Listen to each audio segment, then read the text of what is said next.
Mendapati tanah Minangkabau serasa berada di dunia penuh warna. Rasa dan warna yang menjadi ciri khas simbol satu daerah. Warna dan rasa itu juga akan kita temukan dalam ragam varian kulinernya, teridentifikasi dari warna kuah. Warna menuntun pada kekhasan, menunjukkan keberanian. Kuning kehangatan dengan pengharapan penuh energi, dan unsur bumi yang menimbulkan kenyamanan dan dapat diandalkan. Namun, apapun warna dan dari manakah makanan itu berasal, yang pasti masakan Padang itu onde-mande, lama bana.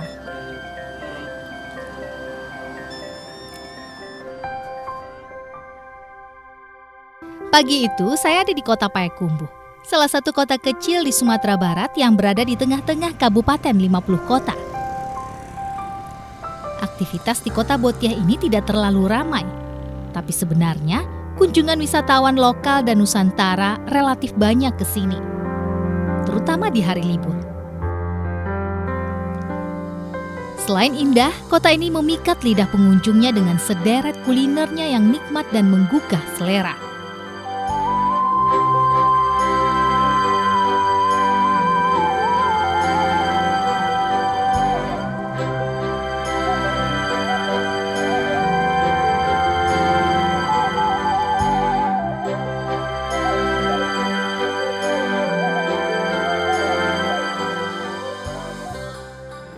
Jika Jeddah Arab Saudi punya sepeda raksasa yang disebut sepeda Nabi Adam, maka Payakumbuh punya salah satu ciri khas, yaitu sepeda yang digantung di tengah kota.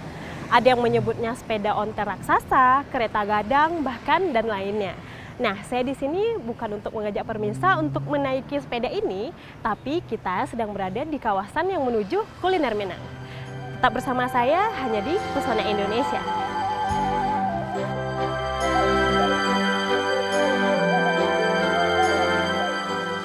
Hampir semua daerah di Indonesia punya jenis makanan bernama sate. Namun sate pada masing-masing daerah punya cara penyajian, proses pembuatan, dan bumbu yang berbeda.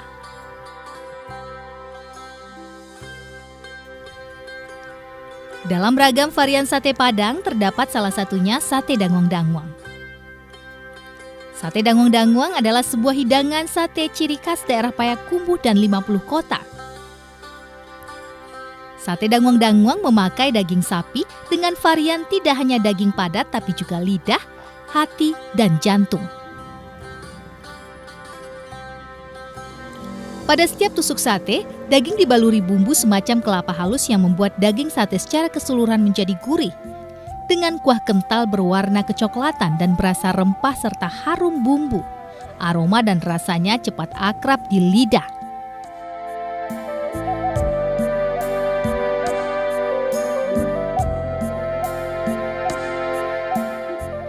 Daging sapi yang sudah dibumbui pada sate dangwang-dangwang ditusuk pada lidi daun kelapa. Ribuan tusuk sate dibakar setiap harinya. Asapnya menyebar, aromanya menggoda selera, luar biasa. Siapa saja dan kapan saja lewat jalur Suliki ini bisa mampir menikmati sate dangwang-dangwang. Apalagi warung sate dangwang-dangwang ini buka lebih lama, sejak pagi hingga malam hari.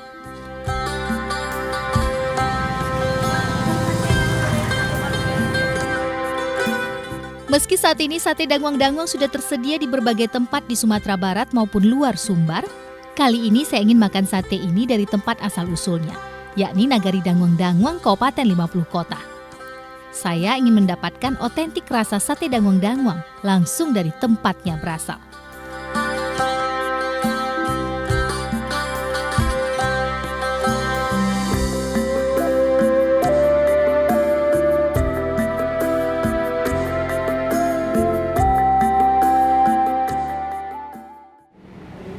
Guys, sekarang hari masih pagi, tapi sate dangwang-dangwang di Nagari Gugua, Kabupaten 50 Kota sudah buka loh. Langsung saja kita cobain ya.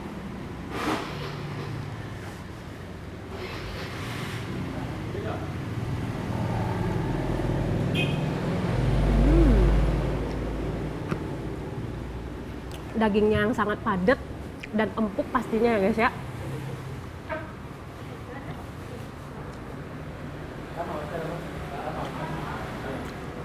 sate dangun-dangun ini juga ciri khas di Kabupaten 50 Kota loh. Dan rempah-rempahnya juga mengandung ada kelapanya, sangat berbeda dengan sate-sate yang lainnya juga pastinya ya. Kuahnya yang kuning juga dan tidak begitu pedas.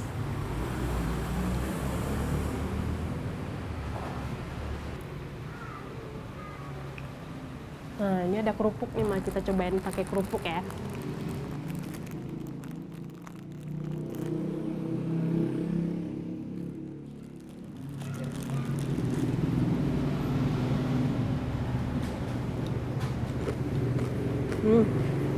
Dicampur pakai kuah itu pastinya lebih enak juga. Dan juga nggak pedas sih buat teman-teman yang emang nggak suka pedas. Ini pas banget sih ini bagi Ica.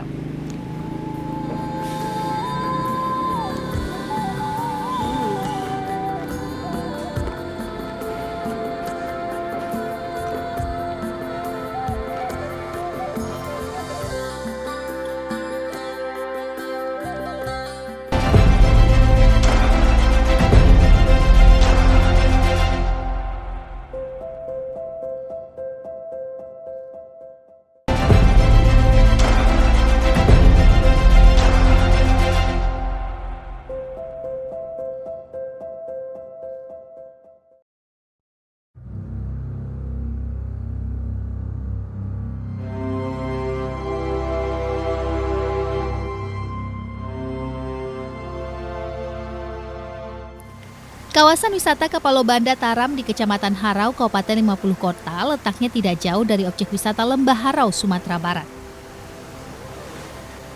Desa wisata Taram ini semakin dikenal semenjak prestasinya sebagai desa terbaik tingkat nasional beberapa tahun lalu.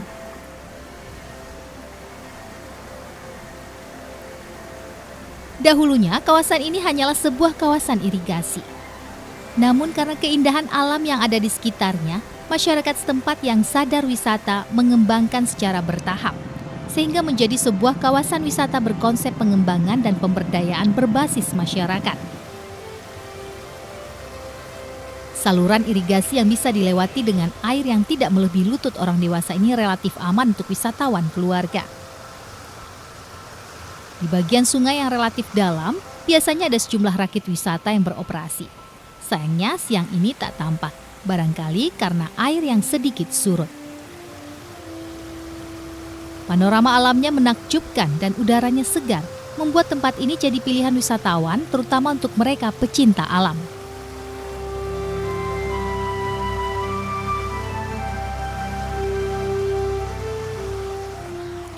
Berjalan menelusuri jalur setapak, suasana alami perkampungan dengan warung-warung warga di sisi sungai akan lebih terasa. Berbagai kebutuhan pengunjung tersedia di sini. Tak hanya makanan, tapi juga fasilitas toilet, tempat sholat, dan tempat duduk untuk menikmati alam udara segar.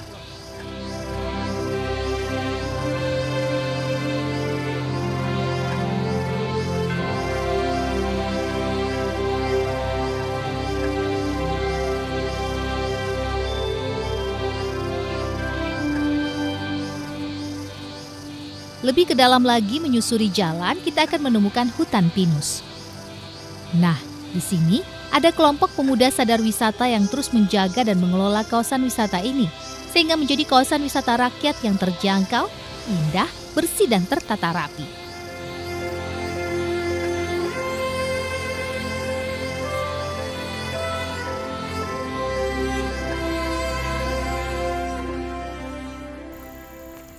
Halo, udah Syawal. Selamat datang, Ca. Assalamualaikum. Waalaikumsalam. Le, sehat udah? Alhamdulillah, Lai. Alhamdulillah. Deh, dah. Ayo. Ica kalah termasuk laco jo berkunjung Iya. ke Kapalo Banda ko, ha? Karena termasuk Ica orang dek orang Payakumbuh jo ya. Iya. Mbak cara udah mengelola kebersihan untuk pengunjung yang berkunjung ke Kapalo Banda ko dah. Oh, kalau untuk kebersihannya, Ca, kami setiap pagi tuh goro tuh, Ca, membersihkan sampah di lokasi ko. Oh. Mulai dari tapian putih itu sampai ke luarnya, sampai ke tiket masuk. Setiap pagi tuh, Ca. Oh, iya. Pas hari Minggunya kami angkut ke TPA. Oh, angkut ke TPA. Iya. Tuh, Mbak bisa membuat nyaman pengunjung untuk berkunjung ke siko dah. Sebenarnya kan itu kan dari ramah tamahan awak ke pengunjung aja, Ca. Attitude lah Ya, attitude, ya. Ca. Jadi sado-sadonya mulai dari pengelola, orang Manggale yang apa-apa rakit kok, sadonya lah kami sosialisasikan untuk selalu ramah ke pengunjung, Ca. Oh gitu. Apa sih tuh spot yang bisa awak Ica kunjungi di Siko dah dah? Kalau di Siko, Ca, kalau di lokasi Siko namanya kok hutan pinus kok, Ca. Hutan Di pinus. kepala Banda kan ada hutan pinus, ayunan-ayunan kok di bawah tuh tapian putih, ada ayunan juga, arena rakit di bawah tadi. Itu ada camping juga, Ca. Oh, ada camping. Bisa camping di Siko aja dah? Enggak, Ca, lokasinya di luar, Ca, dulu lokasinya. Di luar. Iya. Bisa trekking juga kayak Tajun. Tuh kayak bagian luar tuh kan ada sungai ya dah. Iya. Bisa untuk mandi-mandi aja nak ketek kan? Iyo, itu memang khusus untuk anak ketek, Ca. Oh iya. Situ kan airnya enggak dalam tuh. Jannya juga. Jadi lokasinya orang tuanya di tepi, anak-anaknya main di aponya. Iya jadi ada ya. Arah ke belakangnya kok Leda? Apa spot di belakang Leda? Kalau Siko hutan pinus kok aja di situ ya, sebelah situ ada tapian putih, Ca. Oh, tapian putih. Namanya tempat mandi anak-anak itu. Tapian mandi anak-anak Iya. aja. Itulah spot-spot yang di Iya. Kepala Banda ya Iya. dah ya. Kasih itu, Ca, kok saya lihatnya ya. Ya jadi dah. Makasih ya dah ya. Yuk.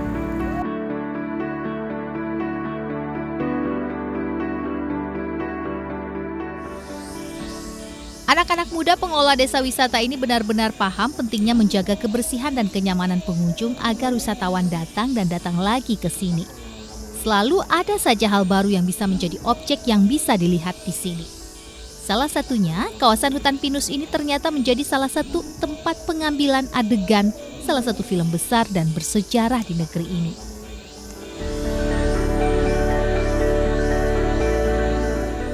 Di sini saya bermain ayunan seolah mengulang kenangan masa kecil dulu. Sayangnya tak ada lagi teman masa kecil yang mencoba mendorong ayunan yang membuat kami tertawa bersama. Fasilitas-fasilitas ini sengaja dihadirkan dan selalu dijaga para pengelola.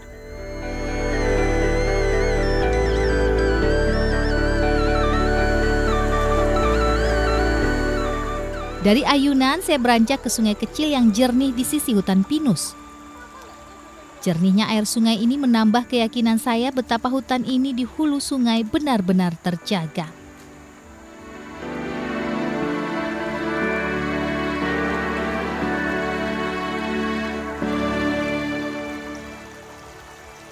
Di sini saya kembali menikmati suasana alam dari ayunan yang ada di atas air.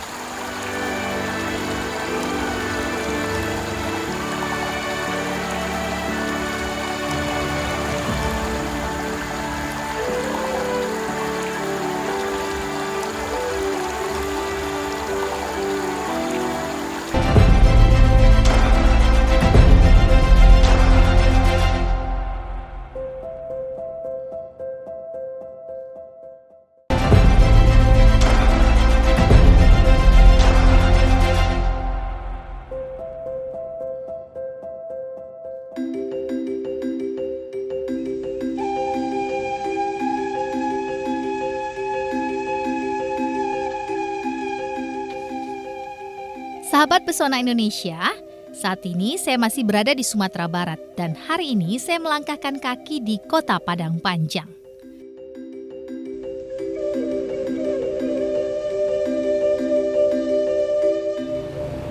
Padang Panjang adalah kota kecil yang berada di tengah-tengah Kabupaten Tanah Datar. Meskipun wilayah ini terbatas, kota ini disukai banyak orang karena cuacanya yang sejuk, tata kotanya yang teratur, dan alamnya yang indah. Padang Panjang berada di kawasan pegunungan. Kota kecil ini diapit Gunung Marapi, Singgalang, dan Tandike sehingga hawanya relatif sejuk dan sering sekali membuat perut lapar. Kondisi ini membuat niat hati saya semakin kuat untuk menikmati sate khas Padang Panjang. Konon kabarnya sate di Ranah Minang, Sumatera Barat sudah ada sejak zaman perang dahulu dan berawal dari kota Padang Panjang ini. Cerita itu relevan dengan potensi daerah Padang Panjang yang mana masyarakatnya punya banyak peliharaan sapi. Pak, satenya 1 porsi ya, saya tunggu di dalam.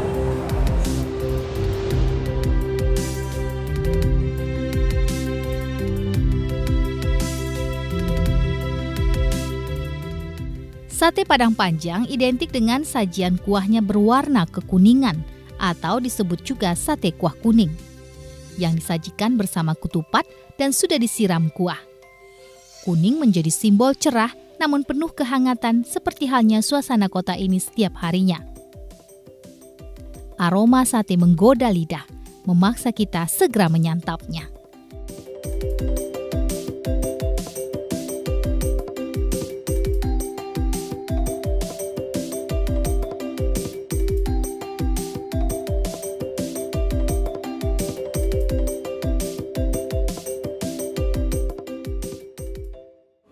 Nah, sekarang Ica mencoba sate yang berada di Padang Panjang, yaitu sate Mak Syukur.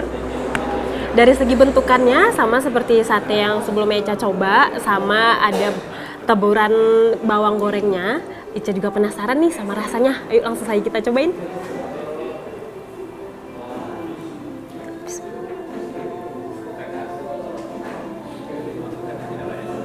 Kalau segi kuahnya tuh lebih kental ya, dan rasa juga nggak begitu pedas. Buat teman-teman yang mungkin nggak suka pedas, ini the best sih.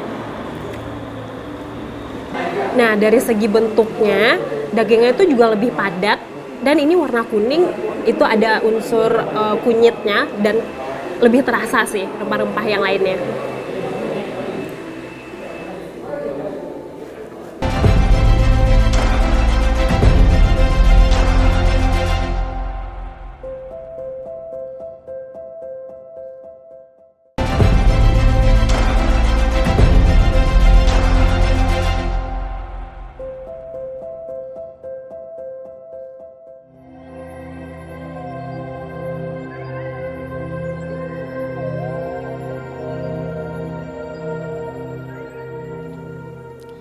Ranah Minang, Sumatera Barat terkenal karena keindahan alam, keunikan budaya, dan kenikmatan kulinernya.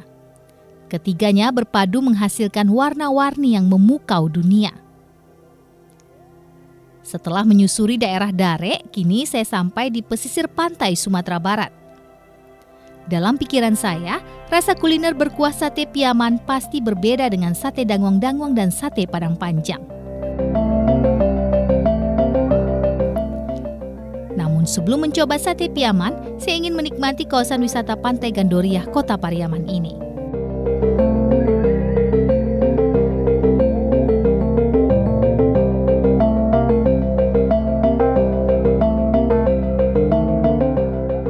Pantai Gandoria punya kawasan pantai dengan panorama pulau-pulau kecil. Perpaduan posisi yang strategis, panorama yang indah, dan konturnya yang landai membuat pantai ini menjadi salah satu objek wisata pantai populer di sini. Oh ya, salah satu jajanan khas Pariaman adalah salalawak. Sala adalah cemilan dari tepung beras diberi bumbu dan ikan serta digoreng dengan rasa yang gurih. Sejak dahulu hingga kini, salalawak tidak pernah berubah bentuk, tetap bulat dengan warna kuning. Biasanya pedagang sala juga menjual raki dan goreng kepiting. Semuanya juga berwarna kuning cerah. Nah, mumpung ada di sini, yuk kita jajan salalawak.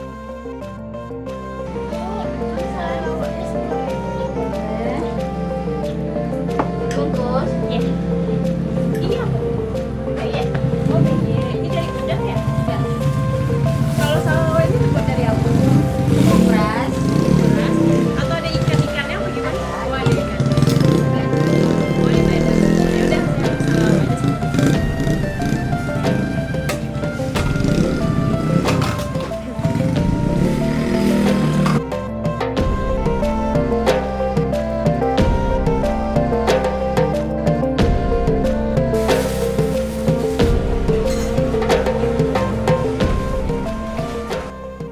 Dari Pantai Gandoria, saya berjalan menuju rumah Pak Zikmal yang biasa dipanggil Ajo Eri. Saya sengaja bermaksud makan sate di rumah Ajo Eri agar bisa sekalian melihat proses memasaknya.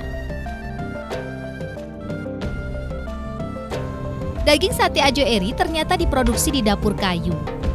Daging itu direbus lebih dari 2 jam di dalam dandang besar. Saya bisa membayangkan betapa otentiknya rasa makanan yang dimasak di atas tungku kayu itu. Pasti beda, dan ini sudah jarang sekali saat ini kita temukan.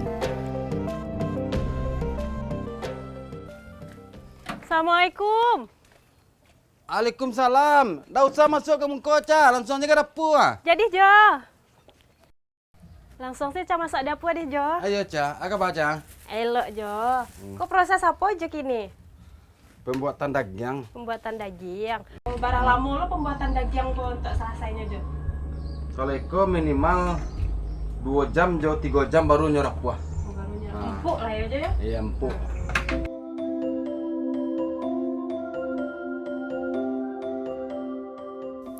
Selain dagingnya empuk dan lezat, bagian terpenting dari sate Padang adalah bumbunya. Sekalipun punya rasa dan warna yang berbeda-beda dari bumbu dan varian sate Padang seperti danguang-danguang, sate Padang panjang, dan sate piaman ini, seluruhnya tetap berbahan dasar sama, yakni tepung beras yang diencerkan dengan kaldu sapi yang dicampur beragam rempah atau bumbu. Nah, khusus untuk sate piaman, pada bagian bumbunya, cabai memiliki porsi yang lebih. Tak salah jika kemudian sate piaman terasa sedikit lebih pedas dibanding sate Padang lainnya. Bumbu dan rempah di balik kenikmatan seporsi sate Padang diantaranya ketumbar, jahe, lengkoas, kunyit, serai, jinten, serta lada. Dari beberapa artikel yang saya baca disebutkan bahwa sate yang berawal ada di Padang Panjang dibawa para peziarah dan santri yang belajar mengaji dari Padang Panjang ke Pariaman. Nah, di Pariaman pun sate mengalami penyesuaian dari segi karakteristik rasa dan warna bumbunya. Rasa dan warna bumbu ini juga menyesuaikan dengan jenis bumbu yang khas dari daerah masing-masing. Bila cabai sapi yang di Jo. Cak mana nanya? Ambil daging agak 7 Ca. Ya daging enggak. Daging sapi Ca.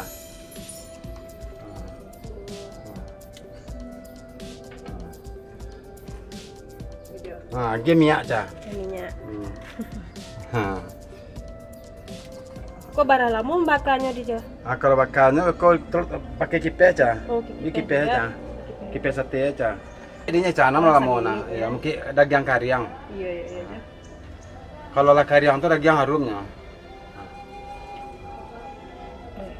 Apa tandanya kalau nyala kariang kok Jo? Minyaknya lah ala datuk ke bawah. Kok sesudah daging kok? Ambil ke tepi Ca. Oh, ke Ambil ke tepi Ca. Ambil ke tepi. Sama menunggu daging aja. Iya. Ambil pek aja. Alam ambil ke tepi Ca.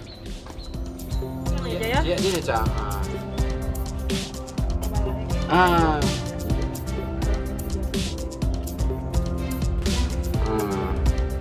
Buah dulu Ca. Nanti kau sederhana aja ambil agak 3 sendok. Lah Ca. Celupkan daging air lam Ca. Oh. Ke dalam kuah kok dia. Tuh. Mantap. Masuk bawang Ca. Bawang.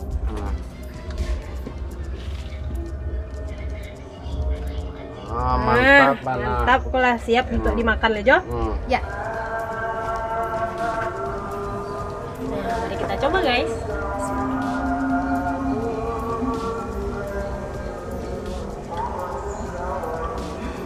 Kuahnya lebih ke pedas. Buat teman-teman yang mungkin suka pedas, ini suka banget sih. Kalau Ica pribadi emang suka pedas, jadi suka banget kalau ini.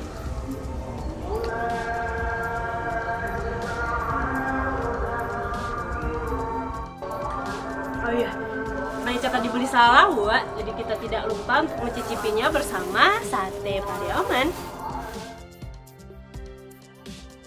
selalu ada cerita dalam warna. Warna pada umumnya akan menambah nilai estetis pada suatu benda. Ragam warna yang hadir dalam kuliner berkuah dari Kota Padang juga menambah deretan panjang list makanan terbaiknya. Nah, sekian perjalanan Ica pada hari ini setelah panjang perjalanan mencoba 3 warna sate Padang yang berbeda, yang pastinya lama banget. Dan sampai jumpa di Pesona Indonesia selanjutnya. Jo, pewak mengalih oleh Jo. Ada mana?